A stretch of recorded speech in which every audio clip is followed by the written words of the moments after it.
Assalamualaikum warahmatullahi wabarakatuh. Selamat pagi semuanya. Semoga dalam keadaan sehat walafiat. Selamat bertemu kembali dalam pembelajaran bahasa Indonesia. Kali ini kita akan belajar tentang penyampaian dan penyuntingan teks berita. Dalam kehidupan sehari-hari, kita sering mendengar dan membaca berita. Di samping sebagai pendengar dan pembaca, dalam berbagai kesempatan, kalian sering dihadapkan kepada keharusan untuk menyampaikan kembali informasi. Misalnya, ketika mendapat pertanyaan dari seseorang tentang isi berita yang pernah didengar atau dibaca. Dari pertanyaan tersebut, kalian harus mampu menceritakan kembali dan tentunya tidak mungkin mengarang. Kita harus menyampaikan berita apa adanya tanpa ada yang ditambah-tambah atau dikurangi. Dalam hal ini bukan berarti kalian harus menghafalkan berita, tetapi cukup memahami ide-ide pokok berita itu, kemudian kalian menceritakannya berdasarkan kata-kata sendiri. Jadi, pentingnya pembelajaran pada kesempatan ini yaitu mampu menyampaikan peristiwa dalam bentuk berita. Sehubungan dengan hal tersebut, maka pada pembelajaran sebelumnya, kalian sudah dibekali pengetahuan tentang struktur dan ciri kebahasaan teks berita. Masih ingat struktur berita?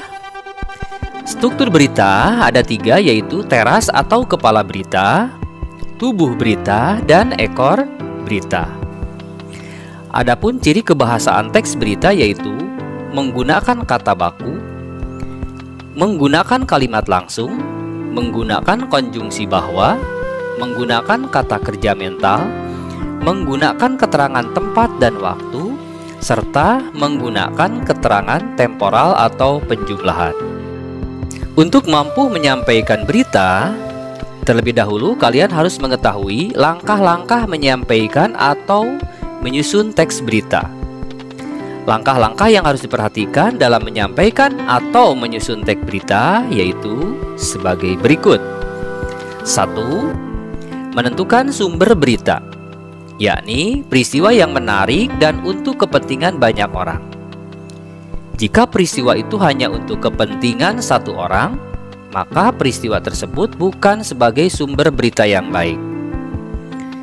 Yang kedua, mendatangi sumber berita, yakni dengan mengamati langsung dan mewawancarai orang-orang yang berhubungan dengan peristiwa tersebut, sehingga peristiwa tersebut benar-benar dibuktikan langsung.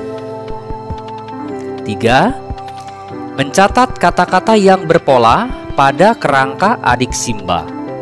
Masih ingat adiksimba? Iya, yaitu apa, di mana, kapan, siapa, mengapa, dan bagaimana. Selanjutnya, nomor 4, mengembangkan catatan tersebut menjadi sebuah teks berita yang utuh. Disajikan mulai dari yang penting kepada bagian yang kurang penting atau disajikan dengan memperhatikan struktur berita dan ciri kebahasaan yang baik dan benar.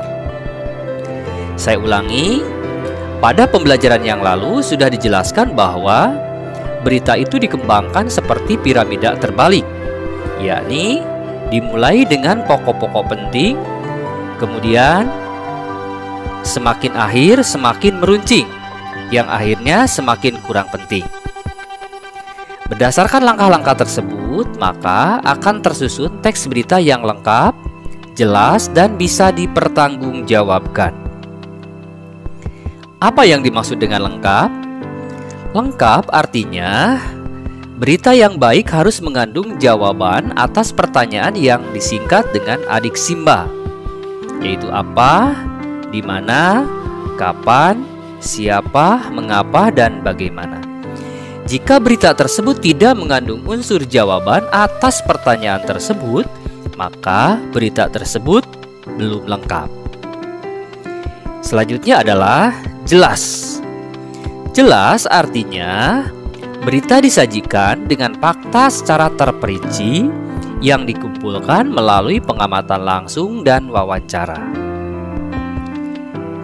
Dan yang terakhir dapat dipertanggungjawabkan, yaitu Berita yang baik adalah isinya mengungkapkan fakta-fakta yang benar sesuai dengan kenyataan di lapangan.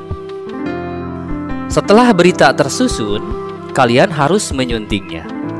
Hal tersebut untuk menghindari berbagai kesalahan atau kekurangan sebelum berita tersebut dipublikasikan.